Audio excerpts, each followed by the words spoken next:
bien, le commerce va bien. Et c'est une bonne nouvelle. On a eu les chiffres de l'INSEE qui le confirment, mais tout est reparti et je suis vraiment contente pour tous les commerçants de tous les quartiers de Monaco. J'espère, je pense, en tout cas, les chiffres montrent qu'on a fermé cette porte et qu'on ouvre une nouvelle porte vers du dynamisme. On sent les commerçants avoir des idées, envie de faire des choses et je pense que c'est le résultat de leurs efforts, d'avoir tenu le coup, et puis maintenant on va de l'avant et tout se passe bien. Alors le gouvernement crée des réunions qui s'appellent Observatoire du commerce, où on fait ensemble, les commerçants et les institutions, un point. Ils ont été à l'écoute cette année des commerçants pour les animations, et encore une fois, je le répète, les commerçants se sont beaucoup investis pour proposer des choses, pour donner une image de gens qui veulent s'investir pour leur commerce, mais pour leur quartier.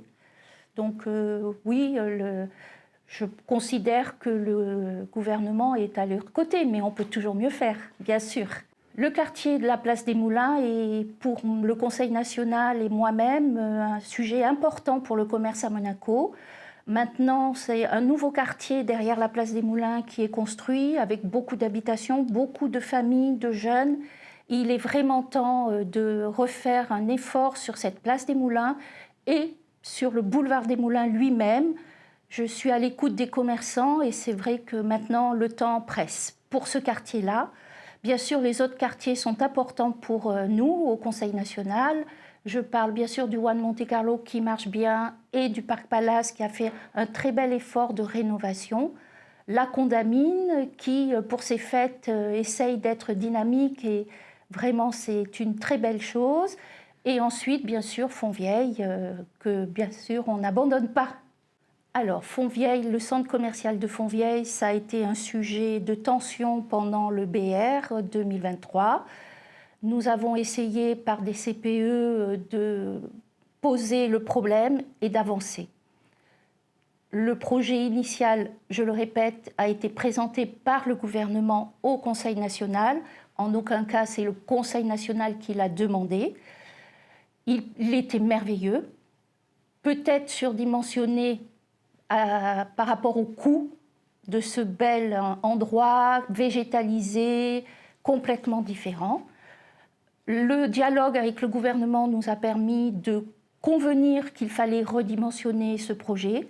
Le Conseil national en est d'accord, mais surtout, il ne faut pas laisser de côté l'essentiel du but de ce nouveau centre commercial, dynamiser Fontvieille, les autres quartiers de Monaco, être innovant, avoir un cinéma, des boutiques, être un lieu de vie, attirer nos jeunes.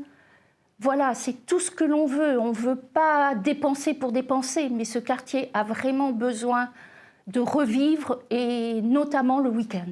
Exactement. Une fois que nous avons acté qu'il était possible de refaire un centre commercial digne de ce nom par rapport à notre pays, il était nécessaire de donner un budget et malheureusement, à ce jour, nous n'avons pas de budget.